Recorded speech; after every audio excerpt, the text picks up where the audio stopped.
सोचिए, अगर आप किसी सवाल का जवाब केवल किताब पढ़कर नहीं बल्कि फोटो देखकर, वीडियो देखकर भी दे सकते हैं। क्या हो अगर आर्टिफिशियल इंटेलिजेंस यानी एआई भी अब कुछ ऐसा ही करना सीख रहा हो?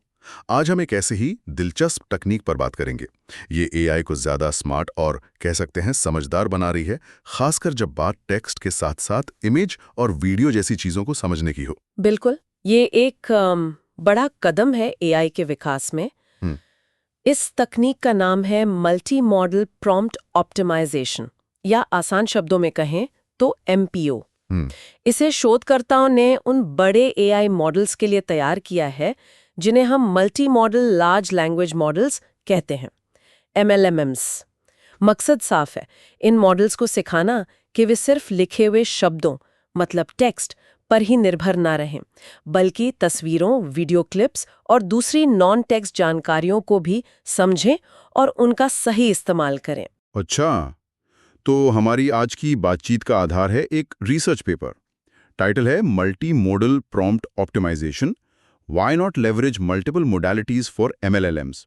हमारा मिशन है ये समझना कि एआई कैसे हमारी तरह एक साथ देखकर और पढ़कर जानकारी को प्रोसेस करना सीख रहा है। तो चलिए इस रोमांचक विषय की गहराई में उतरते हैं। तो सबसे पहले ये सवाल उठता है कि आखिर इस एमपीओ की जरूरत ही क्यों पड़ी? मतलब क्या पहले के एआई मॉडल्स में कोई कमी थी? हाँ, एक बुनियादी सीमा थी बिल्कुल। जो पहले के प्रमुख भाषा मॉडल थे, एलएलएम्स जिन्हें कहते हैं, वो ज्यादातर टेक्स्ट डेटा पर ही ट्रेंड किए गए थे। वे किताबें, लेख, वेबसाइट्स पढ़ सकते थे, समझ सकते थे और टेक्स्ट में जवाब दे सकते थे। लेकिन अगर उनके सामने कोई ऐसा सवाल आता जिसमें कोई तस्वीर या चार्ट या वीडियो क्लिप शामिल हो, तो वो उस हिस्से को पूरी तरह से नजरअंदाज कर देते थे। अच्छा, मतलब वो उसे देख या समझ नहीं पाते थे? एग्जैक्टली, उनके लिए वो जानकारी जैसे थी ही नहीं। और ये असल दुनिया के हिसाब से तो काफी सीमित क्षमता है ना? क्योंकि हम इंसान तो लगातार टेक्स्ट के साथ विजुअल जानकारी का इस्तेमाल करते हैं हर रोज। बिल्कुल। असल दुनिया जानकारी से भरी पड़ी है और वो सिर्फ टेक्स्ट के रूप में नहीं आती। सोचिए जरा, हम मैप्स देखते हैं, प्रेजेंटेशन में स्लाइड्स है ना, वीडियो ट्यूटोरियल फॉलो करते हैं, किसी प्रोडक्ट को उसकी तस्वीर से पहचानते हैं। शोध पत्र में भी एक अच्छा उदाहरण दिया गया है। मान लीजिए आपको किसी खास चिड़िया की पहचान करनी है। उसकी विशेषताओं को शब्दों में बयान करना काफी लंबा और शायद थोड़ा कंफ्यूजिंग भी हो सकता है, लेकिन उसी चिड़िया की एक साफ तस्वीर वो आपको एक झटके में सारी जरूरी जानकारी दे सकती है। एआई के लिए भी यही सच है। उसे दुनिया को बेहतर समझने के लिए सिर्फ पढ़ना नहीं, देखना भी सीखना होगा। तो यहीं पर मल्टी मॉडल एलएलएम्स यानी एमएलएम्स आते हैं। ये टेक्स्ट के साथ साथ इमेज और वीडियो जैसी चीजों को भी प्रोसेस कर सकते हैं। लेकिन लगता है सिर्फ प्रोसेस कर पाना ही काफी नहीं है, उन्हें सही तरीके से इस्तेमाल करने में भी चुनौती है। आपने सही पकड़ा। एमएलएम्स इन अलग-अलग तरह के इनपुट को समझ तो सकते हैं, पर उन्हें सही दिशा देना, यानी उनके लिए असरदार प्रॉम्प्ट तैयार करना और फिर उस प्रॉम्प्ट को और बेहतर बनाना, जिसे ऑप्टिमाइजेशन कहते हैं, ये एक बड़ी पहेली है। प्रॉम्प्ट मतलब वो निर्देश जो हम एआई को देते हैं कि उसे क्या करना है। हाँ, वही। और ये पहेली मल्टी मॉडल होने से और ज्यादा उलझ जाती है। वो कैसे? देखिए, जब आप सिर्फ टेक्स्ट प्रॉम्प्ट को ऑप्टिमाइज कर रहे होते हैं तो आप शब्दों और वाक्यों को बदलते हैं। ठीक। लेकिन जब आप टेक्स्ट के साथ एक इमेज या वीडियो क्लिप भी जोड़ देते हैं तो सही कॉम्बिनेशन खोजने का दायरा, उस सर्च स्पेस बहुत ज्यादा बढ़ जाता है। बढ़ जाता है। आपको न सिर्फ सही शब्द चुनने होते हैं बल्कि सही तस्वीर या विजुअल संकेत भी चुनना होता है। और सबसे बड़ी चुनौती ये है कि टेक्स्ट और विजुअल जानकारी के बीच तालमेल होना चाहिए। तालमेल मतलब अलाइनमेंट। बिल्कुल अलाइनमेंट। ऐसा ना हो कि टेक्स्ट कुछ कह रहा हो और तस्वीर कुछ और ही कहानी बयां कर रही हो। इस तालमेल को बनाए रखना बहुत जरूरी है। समझ गया। तो इन चुनौतियों से निपटने के लिए ही शोधकर्ताओं ने एमपीओ फ्रेमवर्क तैयार किया। आपने बताया था कि इसमें दो मुख्य रणनीतियां हैं। पहली है अलाइनमेंट प्रिजर्विंग एक्सप्लोरेशन। सुनने में थोड़ा टेक्निकल लगता है, इसका मतलब क्या है? हाँ, नाम थोड़ा तकनीकी है पर इसका आइडिया काफी सहज है। देखिए, अलाइनमेंट प्रिजर्विंग एक्सप्लोरेशन का मतलब है कि एआई नए और बेहतर प्रॉम्प्ट्स की तलाश इस तरह से करता है कि टेक्स्ट और नॉन टेक्स्ट जैसे इमेज हिस्सों के बीच का तालमेल बना रहे। यानी जब एआई प्रॉम्प्ट को सुधारने की कोशिश करता है तो वो टेक्स्ट और इमेज दोनों को एक साथ अपडेट करता है, ये पक्का करते हुए कि वे एक दूसरे का समर्थन करें, न कि विरोध। इसे क्रॉस मॉडल कंसिस्टेंसी भी कहते हैं। क्रॉस मॉडल कंसिस्टेंसी मतलब अलग-अलग मोडालिटी में एकरूपता? हाँ, बिल्कुल। टेक्स्ट और विजुअल दोनों में। तो ये काम कैसे करता है? मतलब एआई को कैसे पता चलता है कि टेक्स्ट और इमेज को कैसे बदलना है ताकि वो एक साथ बेहतर काम करें? इसके लिए एमपीओ एक यूनिफाइड फीडबैक सिस्टम का इस्तेमाल करता है। सोचिए, एआई ने एक टेक्स्ट और इमेज वाले प्रॉम्प्ट का इस्तेमाल किया और नतीजा अच्छा नहीं आया। एमपीओ सिर्फ ये नहीं देखता कि शायद इमेज गलत थी या शायद टेक्स्ट में कमी थी, बल्कि वो ये समझने की कोशिश करता है कि ये पूरा कॉम्बिनेशन क्यों काम नहीं कर रहा। फिर इस समझ के आधार पर वो एक ऐसा फीडबैक सिग्नल तैयार करता है जो टेक्स्ट प्रॉम्प्ट और इमेज प्रॉम्प्ट दोनों को सुधारने के लिए मार्गदर्शन देता है। अच्छा। हाँ, और इमेज या दूसरे नॉन टेक्स्ट प्रॉम्प्ट को सुधारने के लिए ये फीडबैक असल में टेक्स्ट आधारित निर्देश बनाता है कि उस विजुअल हिस्से को कैसे बदला जाए, शायद उसे पूरी तरह से नया बनाया जाए या उसमें कुछ बदलाव किए जाएं। अच्छा, तो फीडबैक एक ही है लेकिन असर दोनों पर होता है ताकि वो मिलकर बेहतर परफॉर्म करें। हाँ? ये तो वाकई स्मार्ट है। और आपने कुछ ऑपरेटरों का भी जिक्र किया था शुरू में। हाँ, बिल्कुल। इस एक्सप्लोरेशन, इस खोजबीन की प्रक्रिया को और ज्यादा प्रभावी और विविध बनाने के लिए एनपीओ 3 तरह के तरीके या ऑपरेटर्स इस्तेमाल करता है। पहला है जेनरेशन। ये पूरी तरह से एक नया विजुअल प्रॉम्प्ट बना सकता है। मान लीजिए एआई को लगता है कि मौजूदा इमेज काम नहीं कर रही है, तो वो एक बिल्कुल नई इमेज तैयार करने का निर्देश दे सकता है। ओके, नया प्रॉम्प्ट। दूसरा है एडिट। ये मौजूदा विजुअल प्रॉम्प्ट में छोटे-मोटे बारीक बदलाव करता है, जैसे इमेज के रंग बदलना, कोई हिस्सा हटाना या जोड़ना या टेक्सचर बदलना। एडिट करना। और तीसरा है मिक्स। ये कई मौजूदा प्रॉम्प्ट्स के अच्छे हिस्सों को मिलाकर एक नया, ज्यादा शक्तिशाली प्रॉम्प्ट बनाने की कोशिश करता है, जैसे 2 अलग-अलग इमेज के सबसे प्रभावी तत्वों को मिलाकर एक नई इमेज बनाना। अच्छा, मिक्स एंड मैच जैसा कुछ। हाँ, कह सकते हैं। ये तीनों मिलकर एआई को बहुत सारे विकल्प देते हैं ताकि वो सबसे असरदार टेक्स्ट विजुअल कॉम्बिनेशन खोज सके। तो ये पहली रणनीति ये पक्का करती है कि टेक्स्ट और इमेज साथ मिलकर काम करें। लेकिन जैसा आपने कहा, इतने सारे विकल्प होते हैं, खासकर विजुअल्स के साथ। एआई कैसे तय करता है कि अगला कौन सा प्रॉम्प्ट कॉम्बिनेशन आजमाना सबसे अच्छा रहेगा? यहीं पर दूसरी रणनीति आती है ना? Prior inherited Bayesian UCB selection. ये नाम तो और भी ज्यादा जटिल लगता है। हाँ, नाम थोड़ा डरावना लग सकता है, लेकिन इसका काम बहुत ही व्यावहारिक और कुशल है। इसे ऐसे समझिए, ये एआई के लिए एक स्मार्ट सिलेक्शन कमिटी की तरह है। इसका काम है ये तय करना कि इतने सारे संभावित प्रॉम्प्ट्स में से अगला कौन सा आजमाया जाए जिसमें सफलता की संभावना सबसे ज्यादा हो। ओके, जैसा हमने बात की, मल्टी मॉडल प्रॉम्प्ट्स का दायरा बहुत बड़ा है और अच्छे प्रॉम्प्ट्स वो कम होते हैं। ये रणनीति एआई को खराब या औसत प्रॉम्प्ट्स पर बार-बार कोशिश करके अपना समय और कंप्यूटिंग पावर बर्बाद करने से बचाती है। ये खासकर तब जरूरी है जब आप शुरुआत कर रहे हों और आपको पता नहीं कि कौन सा प्रॉम्प्ट काम करेगा। इसे कोल्ड स्टार्ट प्रॉब्लम कहते हैं। तो ये स्मार्ट सिलेक्शन कमेटी काम कैसे करती है? ये कैसे अनुमान लगाती है कि कौन सा प्रॉम्प्ट बेहतर हो सकता है? इसका मूल विचार बहुत दिलचस्प है और इंसानी सीखने से मिलता जुलता भी है। ये पिछले अनुभवों से सीखता है। अगर कोई प्रॉम्प्ट, जिसे हम पेरेंट प्रॉम्प्ट कह सकते हैं, पहले अच्छा प्रदर्शन कर चुका है, तो एआई ये अनुमान लगाता है कि उससे मिलते जुलते या उससे विकसित किए गए नए प्रॉम्प्ट्स, मतलब चाइल्ड प्रॉम्प्ट्स, के भी अच्छा प्रदर्शन करने की संभावना ज्यादा है। अच्छा, ये पिछले प्रॉम्प्ट के प्रदर्शन को एक शुरुआती अनुमान या प्रायर के तौर पर इस्तेमाल करता है। शोध में पाया गया कि पेरेंट और चाइल्ड प्रॉम्प्ट के प्रदर्शन में वाकई एक गहरा सकारात्मक संबंध है।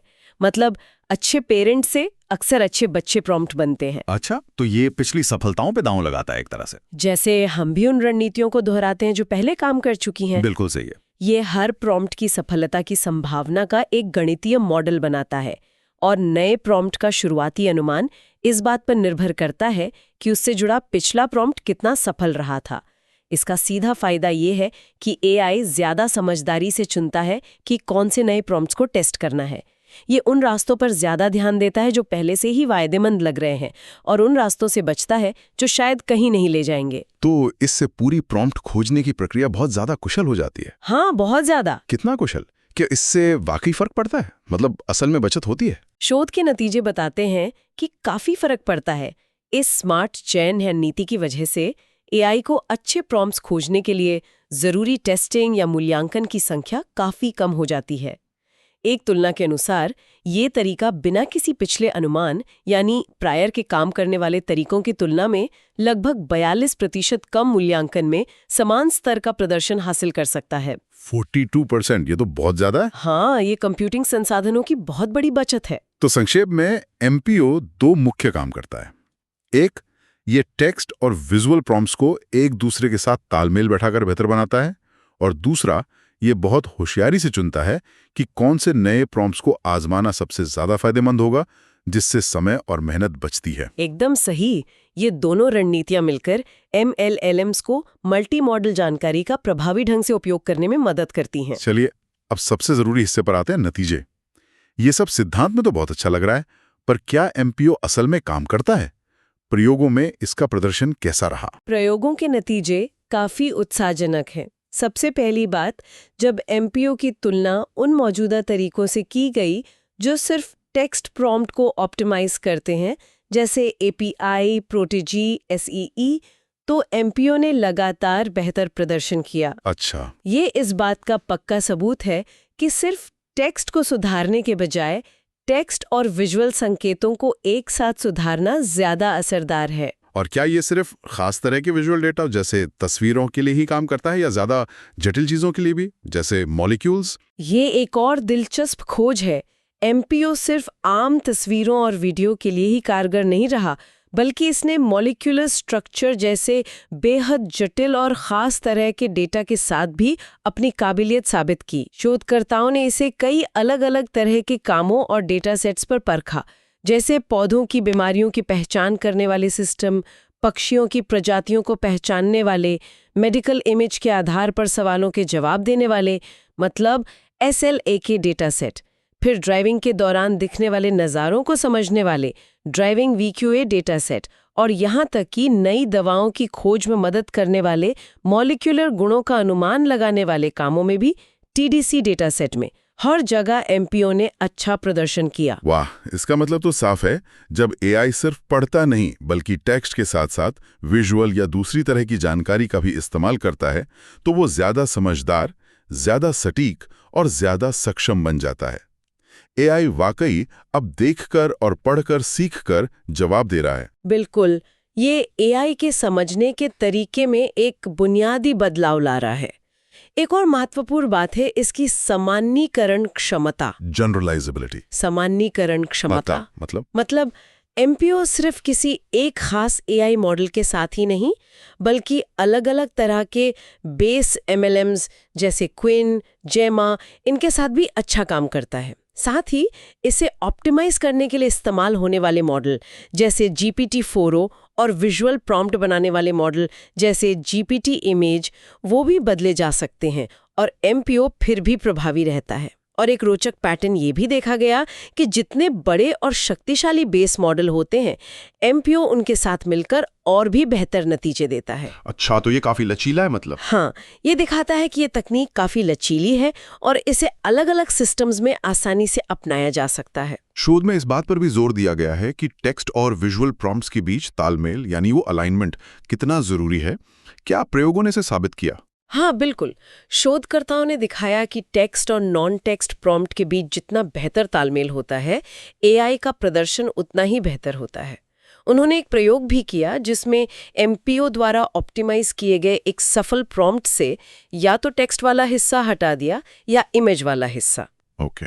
दोनों ही सूरतों में एआई का प्रदर्शन काफी गिर गया, लेकिन जब टेक्स्ट और इमेज दोनों एक साथ मौजूद थे तो प्रदर्शन सबसे अच्छा था।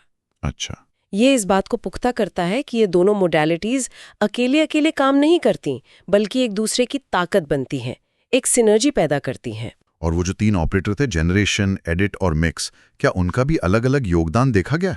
मतलब क्या तीनों जरूरी हैं? हाँ, शोधकर्ताओं ने ये भी जांचा। उन्होंने पाया कि हर ऑपरेटर अकेले भी कुछ न कुछ सुधार लाता है, लेकिन सबसे अच्छे नतीजे तब मिलते हैं जब तीनों मिलकर काम करते हैं।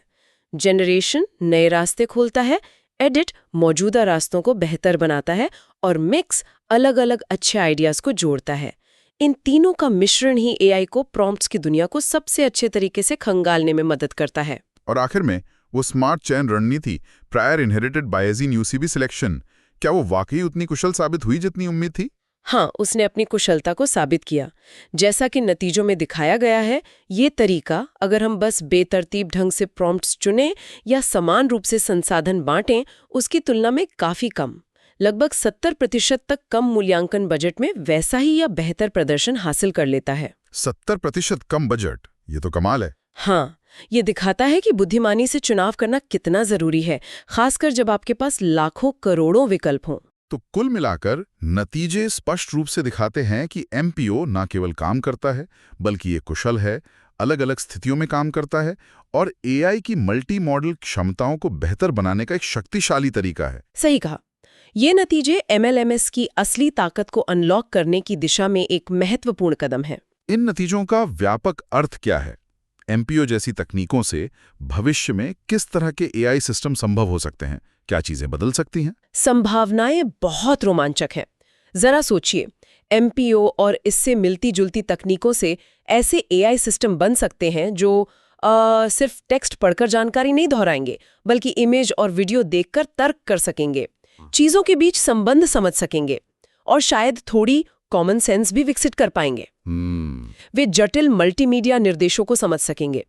आप एआई को टेक्स्ट में कुछ बता सकते हैं और साथ में एक इमेज या वीडियो दिखाकर कह सकते हैं कि देखो ऐसा करना है। और सबसे महत्वपूर्ण, ये वास्तविक दुनिया के कई कामों में बहुत बेहतर प्रदर्शन कर पाएंगे। जैसे सेल्फ ड्राइविंग कारों के लिए बेहतर नेविगेशन सिस्टम, जो ट्रैफिक साइन, सड़क की हालत, पैदल चलने वालों को सिर्फ डिटेक्ट नहीं करे, बल्कि उनके इरादे भी समझ सकें। अच्छा। या फिर वीडियो और ऑडियो कंटेंट को गहराई से समझना, ना सिर्फ ये कि वीडियो में क्या दिख रहा है, बल्कि उसमें क्या भावनाएं हैं, क्या सबटेक्स्ट है। मेडिकल क्षेत्र में डॉक्टरों की मदद के लिए एक्सरे या एमआरआई स्कैन को समझना और उनके आधार पर सवालों के जवाब देना। ड्राइविंग सिमुलेशन या रियल टाइम में ड्राइविंग के खतरों का विश्लेषण करना, सुरक्षित निर्णय लेने में मदद करना, नई दवाओं की खोज की प्रक्रिया को तेज करना, मॉलिक्यूलर स्ट्रक्चर को देखकर उनके गुणों का अनुमान लगाकर, या फिर किसी नए प्रोडक्ट के डिजाइन का मूल्यांकन करना, उसके दिखने के तरीके और उसके काम करने के तरीके दोनों को समझकर। ये तो वाकई एआई की क्षमताओं को एक नए स्तर पर ले जाने जैसा है। ये सिर्फ जानकारी प्रोसेस करना नहीं, बल्कि दुनिया को ज्यादा समग्र रूप से समझने जैसा लगता है। बिल्कुल, ये एमएलएम्स की पूरी क्षमता को खोलने की कुंजी है। अब तक एआई काफी हद तक टेक्स्ट की दुनिया में सीमित था, लेकिन एमपीओ जैसी तकनीकें हमें उस सीमा से बाहर निकालकर एक ऐसे भविष्य की ओर ले जा रही हैं जहां एआई हमारी तरह ही मल्टीपल सेंसेस जानकारी लेकर दुनिया को समझेगा, देखकर, सुनकर, पढ़कर, सब एक साथ। तो आज हमने मल्टी मॉडल प्रॉम्प्ट ऑप्टिमाइजेशन यानी एमपीओ के बारे में जाना। हमने देखा कि ये कैसे एआई को टेक्स्ट के साथ साथ इमेज और वीडियो जैसी नॉन टेक्स्ट जानकारी को बेहतर ढंग से समझने और इस्तेमाल करने में मदद करता है। ये एआई को हमारी जटिल मल्टी मॉडल दुनिया को ज्यादा गहराई से और ज्यादा इंसानों की तरह समझने में सक्षम बना रहा है। हाँ, और अगली बार जब आप किसी एआई असिस्टेंट को किसी तस्वीर के बारे में बताते हुए या कोई वीडियो देखकर आपके सवाल का जवाब देते हुए देखें, तो याद रखिएगा कि पर्दे के पीछे एमपीओ जैसी तकनीकें ही काम कर रही हैं, वही उसे इतना बुद्धिमान बना रही हैं। ये एक तरह से एआई की सोच को बदल रहा है, टेक्स्ट पर निर्भरता कम और मल्टी मॉडल समझ पर जोर ज्यादा। शायद यही भविष्य की एआई की सोच की दिशा है। और ये हमें एक बड़े सवाल पर सोचने के लिए छोड़ देता है। जरा कल्पना कीजिए, जब एआई टेक्स्ट, इमेज, ऑडियो और वीडियो से मिली जानकारी को एक साथ रियल टाइम में मिलाकर सिर्फ समझेगा ही नहीं, बल्कि शायद महसूस करने लगेगा, परसीव करने लगेगा, तो क्या नई क्षमताएं उभर कर सामने आएंगी? जब एआई दुनिया को सिर्फ पढ़ेगा नहीं, बल्कि सही मायने में देखेगा, सुनेगा और महसूस करेगा, तो इसका हमारी तकनीक, हमारी रचनात्मकता और शायद हमारे समाज पर क्या असर होगा? ये वाकई सोचने वाली बात है।